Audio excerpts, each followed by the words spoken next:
My name is Daniel Mercer.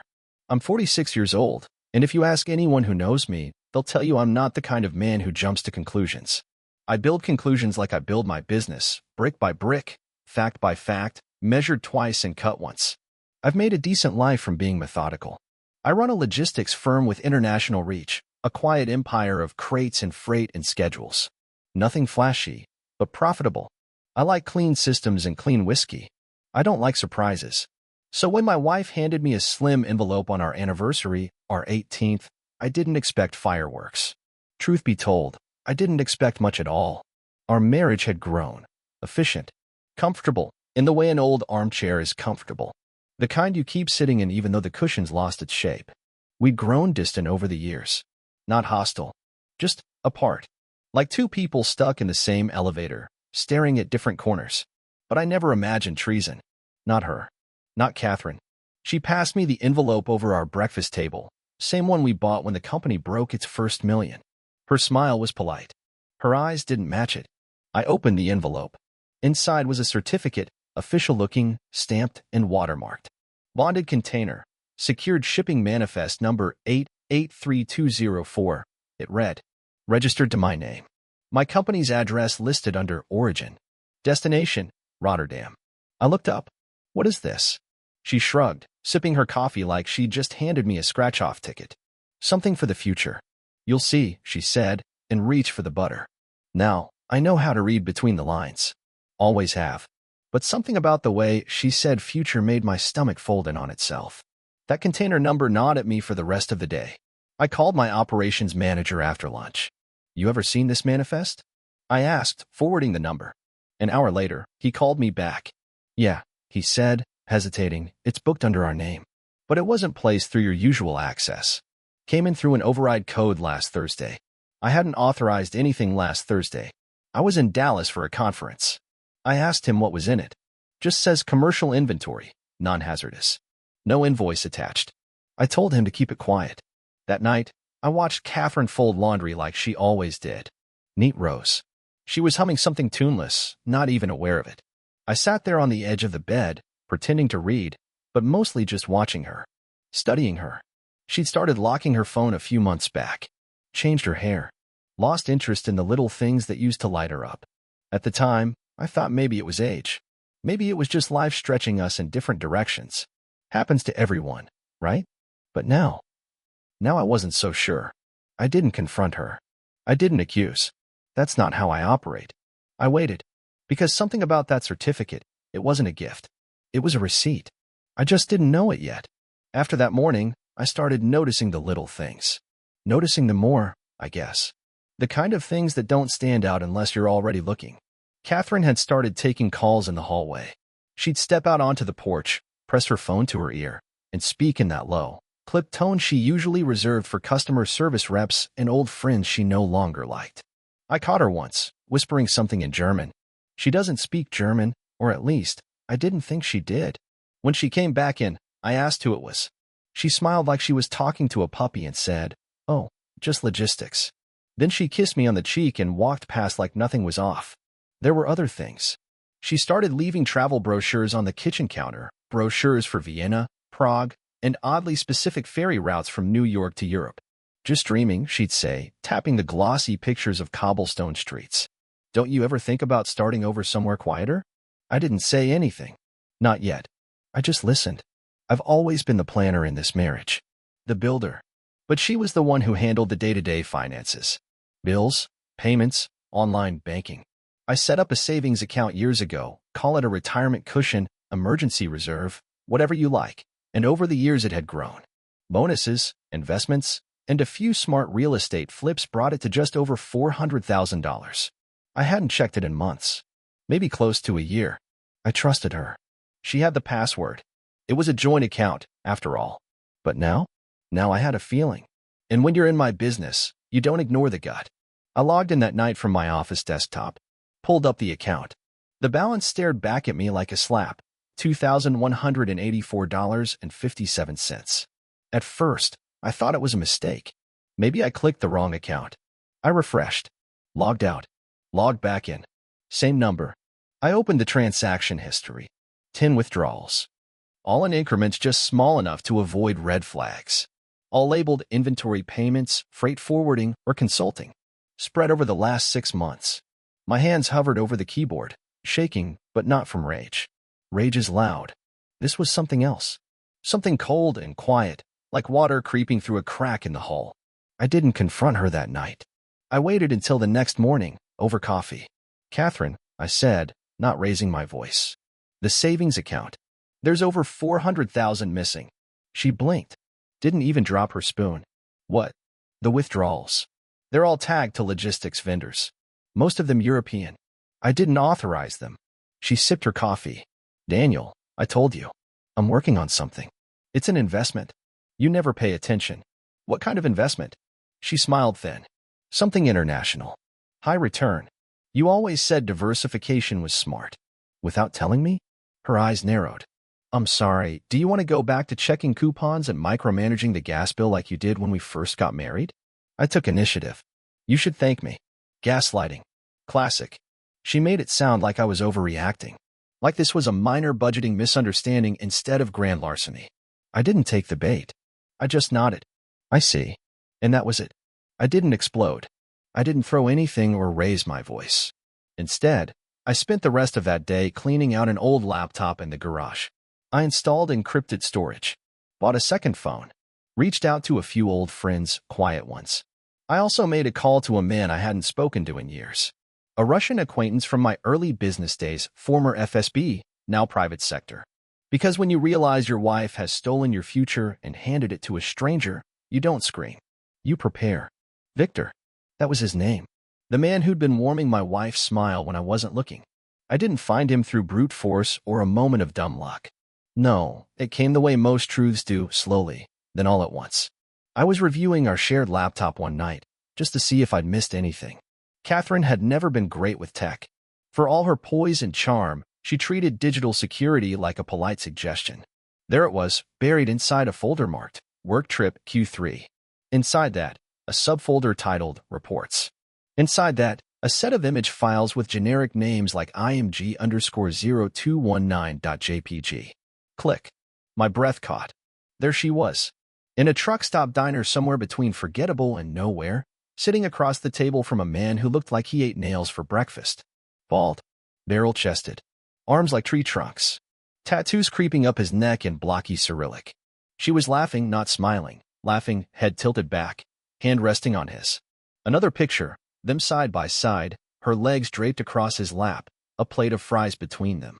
Another, standing next to a shipping container, the number 883204 scrawled on a clipboard in the corner of the frame. His arm around her waist like they were posing for their Christmas card. That was the moment everything locked into place. Victor. Long-haul trucker. Eastern European plates on the trailer in the background. Probably ex-military, by the way he stood too still, too alert. And I'd bet my last dollar that he wasn't just hauling produce across state lines. I started digging. The container she gifted me weeks ago, the one supposedly bonded to my name, was real. It had been processed through one of my lesser-used warehouse hubs in Jersey. Booked under our firm's credentials using an internal override code I'd only ever given to 2 people. One of them was Catherine. The other retired 2 years ago. Scheduled for overseas freight via ferry out of New London. Destination, Rotterdam. The manifest still listed it as commercial goods, but I was starting to get the picture. That container wasn't holding furniture or office supplies. It was holding my money. Or rather, what was left of it after they carved it up and shrink-wrapped it into something discreet. I stared at the screen, trying to comprehend what I was looking at. Not just adultery. Not just a dalliance with some tattooed drifter she met on the road. No. This was treason with a shipping manifest. Logistics of betrayal. A blueprint of how to disappear with someone else's life in the cargo hold. I leaned back in my chair and exhaled. She didn't just cheat on me. She hijacked our future and packed it in a crate. I didn't say a word. Not to her. Not to anyone.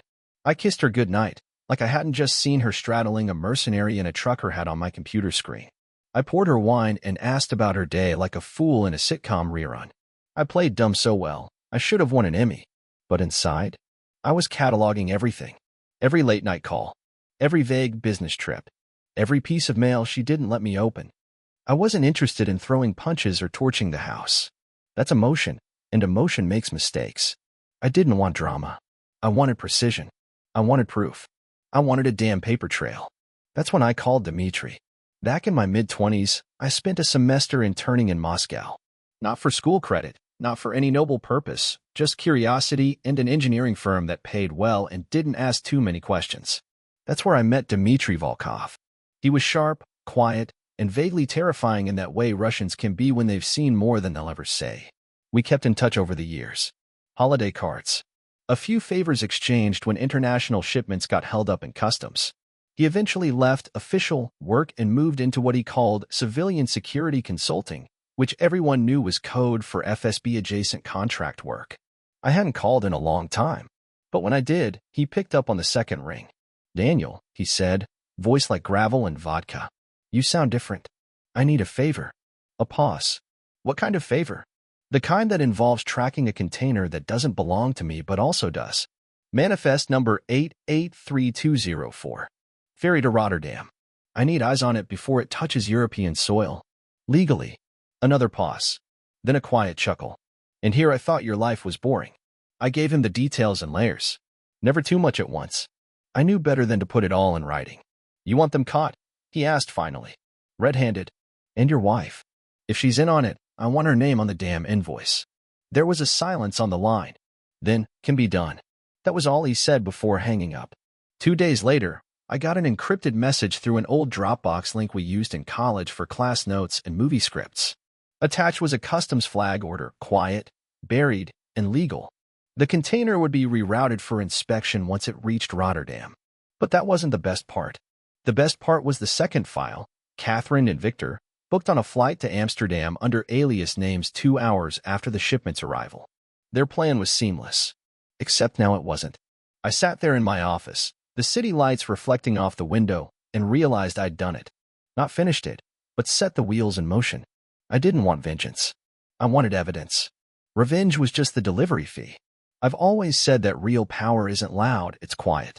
It moves behind closed doors, in unlisted numbers and untraceable files. And that week, I moved quietly.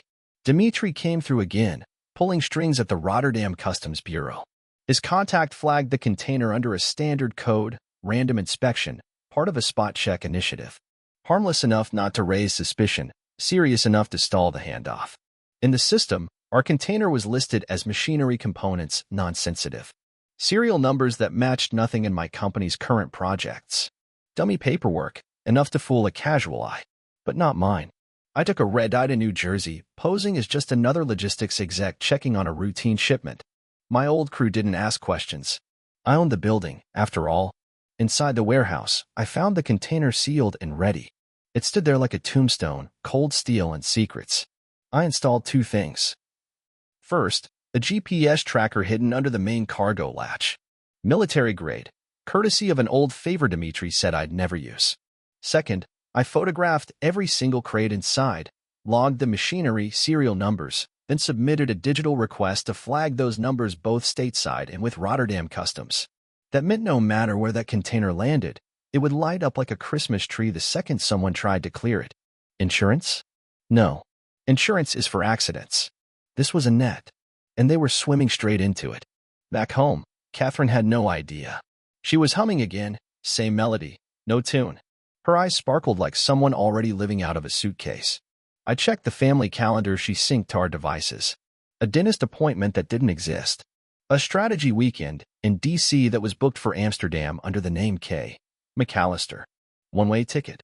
No return date. No checked luggage. Just carry on in confidence. That night, she packed light, too light. I watched her fold a silk blouse I'd never seen before, the kind of thing you wear for a new beginning. At the door, she kissed me goodbye. A little slower than usual. Not loving, but ceremonial. Like she wasn't coming back. And I smiled. Like I wasn't either. Victor made his move early, just passed on. According to the camera logs Dmitry's team fed me, he rolled into the Jersey freight yard in an unmarked truck, clean plates, no company logos. Just a quiet predator in a steel chassis. He signed the port release forms with confidence, wearing a ball cap and mirrored sunglasses like that made him invisible. He backed his rig up to the loading zone without hesitation. He'd done this before. But what he didn't know, what neither of them knew, was that the game had already shifted. The FSB agents Dmitri deployed weren't in black coats and earpieces. They were dressed like port workers, orange vests, coffee breath, and worn gloves. They knew how to handle a crowbar better than a briefcase. It was all theater, and Victor bought a front row seat. When his back was turned, while the forklift queued up the container labeled machinery, confidential transit, the agents swapped it. Seamless. The same serial number, same rust pattern on the lower hinge, same weight. Give or take a few pounds of sand and disappointment. The crate that Victor drove onto that ferry was full of nothing but Europe's finest gravel and a stack of forged invoices that pointed nowhere. A masterpiece of useless cargo. The real container, the one with the missing $400,000, the bank wires, the unregistered documents and stolen data, was quietly redirected. Hauled to a customs facility under surveillance, cameras rolling from every angle. Nothing touched, nothing moved. It sat under the watchful eye of men who knew better than to ask too many questions. Meanwhile, Catherine boarded her flight. I watched her status update from our shared airline account. She smiled for a selfie with an espresso in hand. Freedom tastes like coffee, her caption read. Bold, if you think about it, posting your betrayal like a vacation ad. She and Victor arrived in Rotterdam on schedule. Their plan was simple: rent a second truck registered to a shell company, sign out the container, and vanish into the continent. Start fresh. No baggage, unless you count grand larceny and a federal indictment. Only, this time, the show didn't end the way they'd rehearsed. When they pulled up to the port in the rented truck, everything looked normal. Routine. Clipboard check, ID scan, nod from the foreman. They were halfway through offloading when the sting dropped. Local police moved first, uniformed, polite. Then came the European Financial Crimes Unit, stiff suits and translators. And finally, the men Dmitri called the quiet ones. They didn't speak. They didn't need to. Catherine was still holding a manifest when they cuffed her. Victor tried to run. Got about 10 feet before he met the pavement, face first. Inside the crate, nothing but crushed rock, a few torn-up spreadsheets, and a note Dmitri included in Cyrillic. I asked him later what it said. He smiled. It said, "Next time, steal your own money." But me? I had a better moment. The moment they cracked that crate open, expecting a new life, a clean start, and found nothing but grit and a ruined plan. That was my birthday. I booked the flight 2 days after the arrests. No fanfare, no entourage, just a quiet seat in economy with a stiff neck and a heart that had long since stopped hurting. My name wasn't on any headlines, and that's how I preferred it. Let the courts chew on the details. Let the prosecutors build the case. My part was done, but I wanted to be there when it ended. The courtroom in Rotterdam was colder than I expected. High ceilings, clean lines, a strange mix of modern steel and old European stone. Catherine sat at the defendant's table, wrists shackled, hair pulled back like she was still clinging to control. She didn't see me at first, but when she did, it hit her like a wave. Her lips parted, eyes locked. For a moment, I saw the woman I used to know, buried beneath the guilt, the panic, the dull hum of orange jumpsuit humiliation. She broke down right there, shoulders shaking, jaw trembling, a hand instinctively covering her face like she could disappear. I didn't flinch, didn't smile, didn't blink. I just watched her cry from a distance she'd carved with 1,000 lies. The lawyers read out the charges: fraud, conspiracy, identity theft, laundering. Victor sat beside her, arms crossed like he still thought he was tougher than gravity. But even he didn't look up much when the judge spoke. I let the courtroom carry the weight. The lawyers did their jobs. The paper trail I'd built held up like reinforced steel. Every transfer, every forged signature, every time-stamped document, they all pointed to one truth. They tried to vanish with someone else's life. Mine. And they failed. As I sat there, waiting for the recess, my mind drifted back to the last morning we spent together. The sun had barely cracked the blinds. Catherine stood in the hallway, suitcase by her side. I watched her wrestle with her own conscience and lose. "I need this, Daniel," she said softly. "You don't understand what it's like to feel trapped in a life that looks good on paper but feels like a coffin." I didn't speak, just folded my arms and listened. "He loves me," she added, voice trembling. "He said we'd be free, that we'd start over, no more secrets, no more middle-of-the-road mediocrity." She paused then, as if waiting for me to argue, to beg, to rage. I just nodded. Not because I understood, but because I'd already buried the version of myself that would have tried to stop her. "I hope you find what you're looking for," I said. And that was it. No dramatic farewells. No last-minute rescues. Just two people on opposite ends of a story that had already ended. By the time I landed back in the States, the courtroom drama was old news. Headlines in Europe faded quickly, and besides, Victor and Catherine weren't exactly celebrities. Just two more people who thought they were smarter than the system. Back home, I didn't celebrate. I executed. The real work was always here, where the paperwork breathes and the numbers talk louder than any gavel. Our prenup was clear. Ironclad. She'd insisted on drafting it herself, back when she thought she was marrying down. Section 14. In the event of marital fraud, asset misappropriation, or infidelity with financial consequence, the offending party forfeits all shared marital property not acquired independently. Guess what that beach house in Charleston wasn't? Independent. Neither was the condo in her sister's name, the Audi registered to her Shell LLC, or the investment account she thought I didn't know about in the Cayman Islands. It took 2 weeks to move the chess pieces. My legal team, sharks with suits, the kind that bill in 6-minute increments, filed asset reclamation motions supported by forensic accounting logs. The records showed clear trails. My income redirected through joint business accounts, funneled through fraudulent vendor invoices, disguised as consulting fees. All verified. All admissible. Even the IRS tipped their hat. After all, I cleaned up the mess before they had to. The judge ruled in my favor without much debate. Catherine's share of the assets was stripped down to the bone. She left with no house, no vehicle, and a mountain of debt stacked higher than her lawyer's closing arguments. That beach house she loved? Sold to a retired couple from Vermont. They're putting in a herb garden and renaming it Sundown Cottage. I never liked that place anyway. Instead, I bought a lakeside cabin up north, cedarwood, wraparound porch, just enough space for silence and good whiskey. No traffic. No pretense. Just peace and pine trees. A place where I could hear my own thoughts again without them sounding like alarms. And her? She got her wish. She wanted freedom. I gave her bars. People ask me, from time to time, how I didn't see it coming. Friends. Colleagues. Even my sister, who always thought Catherine smiled too wide when she lied. They ask it with the kind of careful tone people use when they want to say you were a fool but don't quite have the heart. "Daniel, how could you not know?" And my answer is always the same. Because I was too busy trusting. It's not a glamorous reply. Doesn't make me look wise or noble. But it's the truth. I trusted the woman I married. Trusted her to respect what we built. Trusted her to come to me if she wanted out instead of slipping away like a thief in heels. But betrayal doesn't announce itself. It creeps in quiet, takes off its shoes at the door, and makes itself comfortable. And by the time you smell the rot, it's already in the foundation. The truth is, I wasn't blind. I was loyal. There's a difference. After everything ended, after the court ruled, the reporters stopped calling, and the name Daniel Mercer was just another file in someone else's drawer. I went back to the house. Not to mourn it. Just to see it one last time. It had been sitting empty, waiting on the market. Staged with neutral decor and vanilla-scented candles meant to trick buyers into believing no one had ever cried behind those walls. But I remembered. I remembered what color she painted the entryway when we first moved in. I remembered the rug we argued over for 3 months before settling on the one that shed like a golden retriever in August.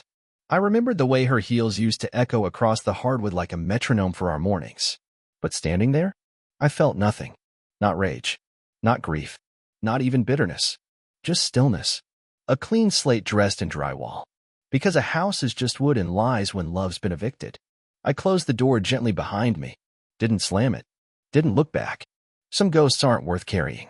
It came in the spring thick envelope. Standard prison issue. No return address, but the postmark told me enough. Stamped from a federal facility 2 states over. The kind of place where time doesn't pass so much as stall. I knew the handwriting before I even opened it. Neat, elegant, trying too hard not to shake. Like someone trying to keep control of a world that had slipped from her grip. It had been 6 months since the sentencing. I hadn't said a word to her since the day the cuffs went on. No visits. No calls. No curious Googling of her inmate number. That chapter had closed with a clang. Still. I opened it. She wrote 4 pages. Single-spaced. Blue ink on lined paper. It wasn't an apology. Catherine never was the type to admit fault. Not directly. But it was regret, carefully curated. She said prison gave her time to think. Said she missed the sound of real coffee brewing in the morning. Said Victor was a mistake, not because of what they did, but because he never loved her the way I did. She said freedom wasn't what she thought it would be, that it didn't taste like espresso or look like a ferry pulling into port. Said she sometimes dreams about the lake, about me chopping firewood in silence. Said she wonders if I think of her. I read it once, then folded it, walked to the fireplace, lit a match, and held it by the corner. The flame took slowly, curling the paper into black lace until nothing was left but ash and memories that smelled faintly like ink and pine. I didn't need her words. She'd already said everything the day she chose someone else over the life we built, over the man who trusted her, over the future she packed into a steel box and tried to disappear with. There was no second act, no reconciliation, no final conversation where we cry and forgive each other like some polished drama. There was just peace, and firewood, and a lake that didn't ask questions. She took my money. I took her freedom. We're even, but only one of us sleeps well at night. Viewers, this is the end of the story. We would be very grateful for your likes, comments, subscriptions, and sharing of our stories. See you next time.